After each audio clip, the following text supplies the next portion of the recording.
Hey guys, so today I want to talk about testing knives and why we do it, because I've seen a couple different creators making knives that look really good, and then I usually post a comment asking if they've done any testing, and unfortunately they usually get very defensive, and this is a pretty normal response that I see at blade shows and gun shows alike. It's pretty disappointing. So I just want to kind of talk about it. In the background, you're going to see one of the tests that I'm going to talk about today, and it's just me cutting rope.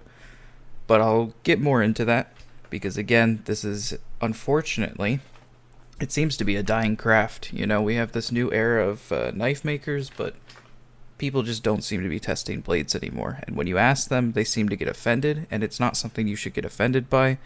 It's something that if you're a maker, you should definitely, look into doing it because it'll help you a lot.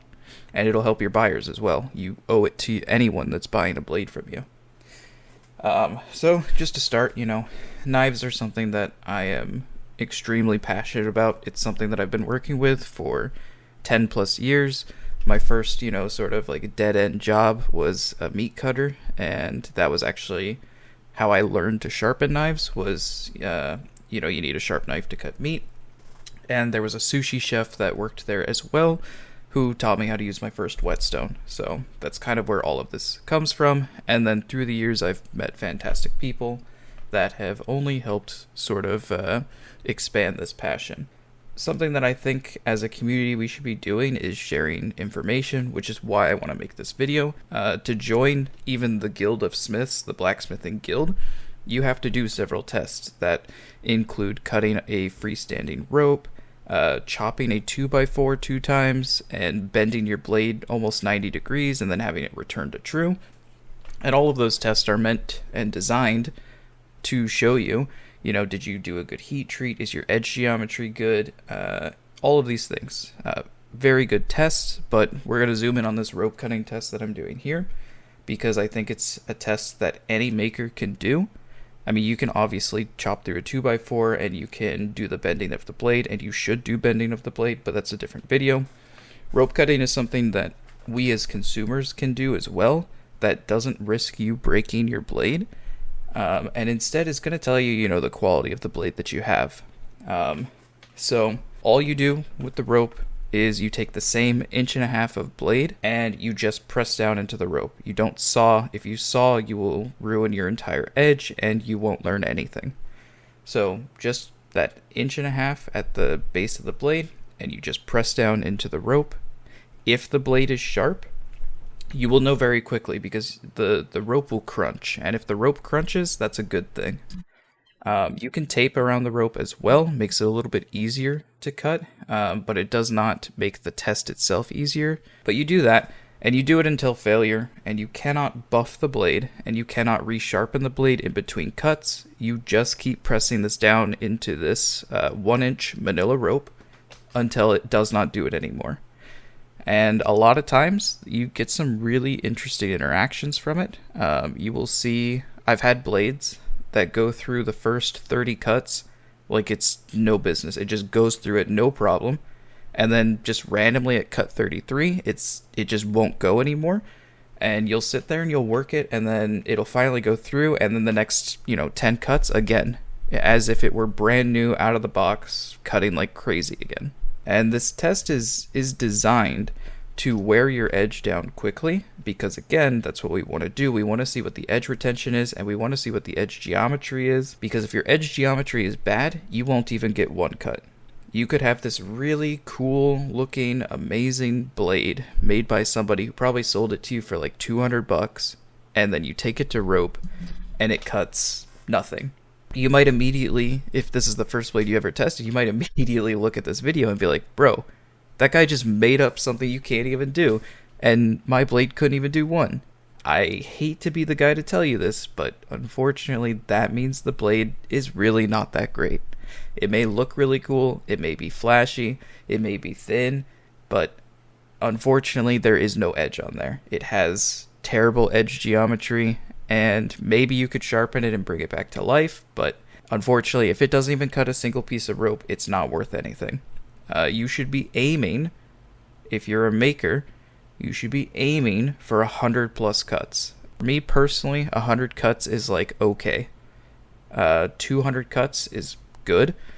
300 is great, almost amazing. 500 is fantastic, and I've never seen a blade do 1,000. But the blacksmith I worked with has seen fewer than you could put on your fingers. Basically, less than 10 blades he's ever seen that does 1,000 cuts. And again, the reason for that is that this test is very difficult.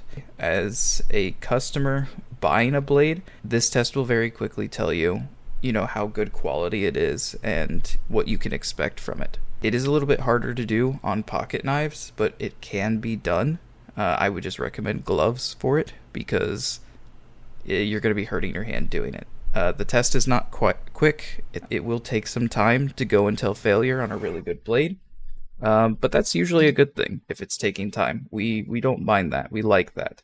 And the reason that I ask makers if they do this is because I don't want to spend my money that, I'm working hard for on a blade that doesn't cut a piece of rope, that doesn't cut 50 pieces of rope. And I think as makers, you owe it to the people that you're selling the blade. You should know. You honestly should have a number when you sell a blade. Like, yeah, I'm selling this blade and it cuts 200 cuts of rope. My point still stands. You owe it to the people that you're selling blades to know about your blade. And but it does a lot. Just testing in general is something you should do. And I'm not talking about cutting vegetables or cutting paper because I'm sorry, but any decently thin or even rinky-dink thin piece of metal will cut paper and cut vegetables.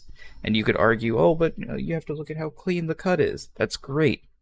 But again, it doesn't show anything. A vegetable is not going to kill your edge retention. And if it does, then, at that point, I don't know what you're doing. If cutting a tomato ruins your blade, it's not a good blade. That's kind of all I really wanted to talk about. Because again, I'm just seeing makers make blades. I'm going to blade shows. I'm going to gun shows. And you ask, these people, hey, do you do any testing? And they get offended. And I'm trying to, hopefully make sense of why I ask these questions, why these questions should be asked. Because again, you owe it to the person you're selling the blade to know how good your blade is. Don't tell me, I've cut 100 pieces of cardboard. That it doesn't tell me anything. How sharp the blade is and the edge geometry, but it's not consistent. Are you cutting, a foot long cut every single time you cut through the cardboard? Are you, sliding it through? What are you doing with the cardboard that would make me, as a buyer, be like, oh, yeah, no, that is a good test? No. I want to know how many pieces of rope you cut. I want to know if the blade is strong enough that you can chop through wood. And there are blades that obviously are not going to do that. Really nice chef knives usually are not going to do that. But it's an entirely separate issue. But the rope cutting can be done by every single blade, which is why it's the one I'm showing, and it's why it's the one that I talk about the most, is because you can do it with any blade. In the last couple clips, the sped up clip is just me cutting 100 plus pieces. I think it might just be 100. I might have stopped at 100 of rope with that same blade, but this was a different time after I put an edge on it. And then right afterwards, it's cutting a book after cutting the rope, just showing the edge retention. I didn't take the blade to failure there, probably because I was tired of cutting rope, but it was nice to see because, again, this is another thing that just, when you look at it, it looks very easy, it looks very simple, but I do challenge you, take a phone book if you can get one, get a thick book, and go to a hardware store, buy some 1-inch manila rope, and try cutting it like I did in this video. And see how many cuts you get. If you've been using the blade, sharpen it before you do it, obviously. Because again, how sharp your blade is makes a big difference on this. So a lot of times I like to test the factory sharpness, which is why there's 2 different cutting videos here. And then I'll, sharpen the blade and see if I can get it any better by just giving it a better angle or, just taking it to a higher grit. Because sometimes that does make the difference. But that's where I want to leave it here. Just wanted to talk about that. Hopefully we start seeing some more testing because I'm seeing some really just awesome looking knives. And again, I would love to know, how much rope they cut. How good is that knife? But thanks, guys.